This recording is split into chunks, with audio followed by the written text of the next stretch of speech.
It's such a pleasure to be a part of the All Africa Medical Wellness Expo. I said, for me, I think this is more than a conference. It's a whole, it's a conversation that is really necessary at this time in our country's evolving state.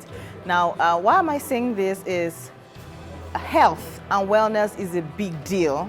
A lot of people grapple with a lot of health issues, and we should bring these conversations to the front burner. And I'm glad that I see that in this conference, all the stakeholders from the government to the hospitals to the private sector are well represented, and even those of us who are coming from the nutrition and wellness angle were also represented in this conference. So everybody is in one room having all the conversation we should be having around health, around wellness. I had an opportunity to come for this event, All Africa Medical Expo, which is organized by Mr. Usman Issa. He's a good friend of mine. We know each other since quite a long time now. We've been interacting with each other on the same subject, and he told me about the event, that he's setting up this event and he's planning to organize it. So we were really glad and we supported him in all ways. And today we are here, a part of this event, and it was a fantastic event, very well organized, and there were a lot of things that we learned.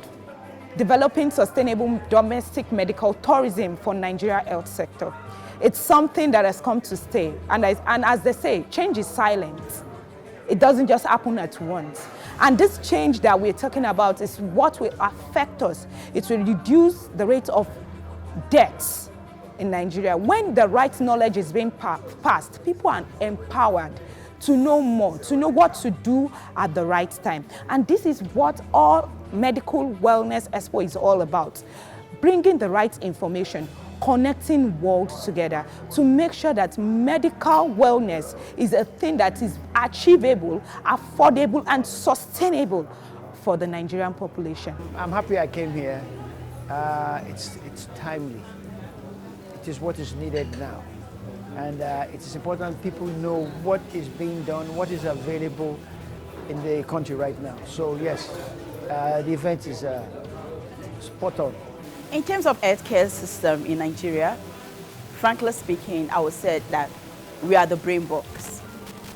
We have good doctors, good nurses, good healthcare workers who are doing their best in order to ensure the well-being of people, in order to give their best so that patients can be able to have access to good quality healthcare, and also it can be affordable and accessible. And above all, Nigeria is one of the countries that I think healthcare is cheap. But the problem that we have is lack of infrastructure and policy.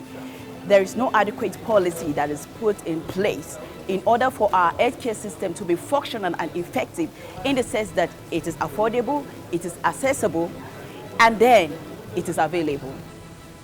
We really be happy to be here, and also I would like to say Mr. Issa Usman for this organization as well. I would like to tell you who we are. We are the biggest chain hospital in Europe and Asia. What we do everything about the eyes. We do eye oncologies, we do pediatric oncologies, we do corneal transplantation, vitreoretinal surgeries, everything. And we are so happy to be collaborate with Nigerian Health Ministry and Nigerian people as well.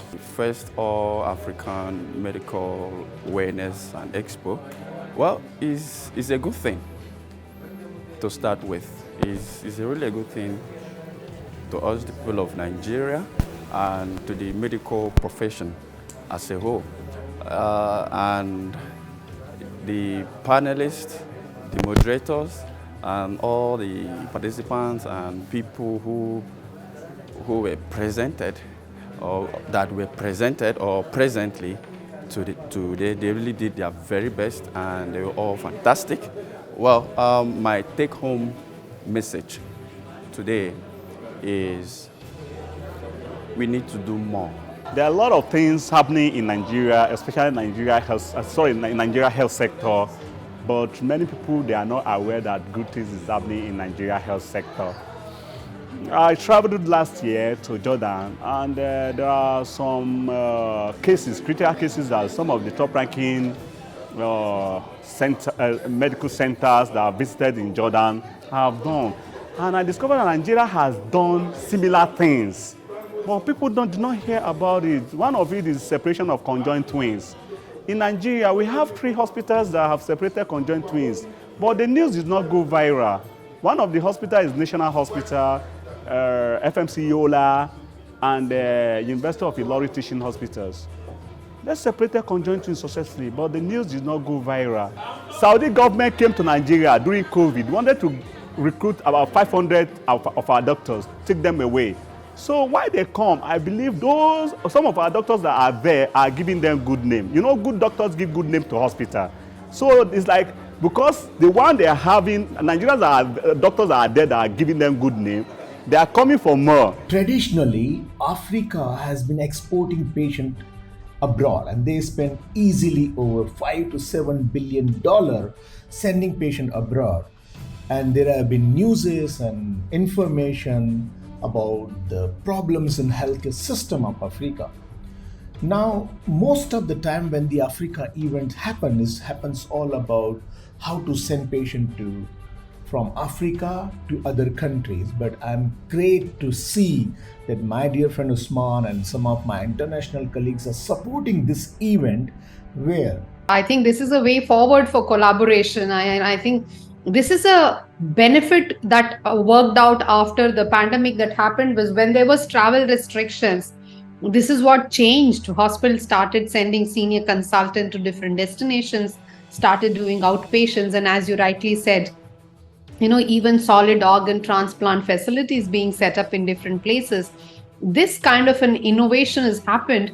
And I think knowledge sharing in terms of both the countries makes a very big critical factor, in terms of, as you rightly gave some examples of doctors coming from there to India, in terms of getting critical training and then becoming heads of departments in their own country. Because that is a value addition in terms of both consultants, for nurses and paramedics. That kind of a collaboration would work very well. So with this thought in mind, that as we are progressing in this discussion, I would like to go to Miss Susan, if it is okay, to discuss about, the worldwide, the countries right now are realizing the value of providing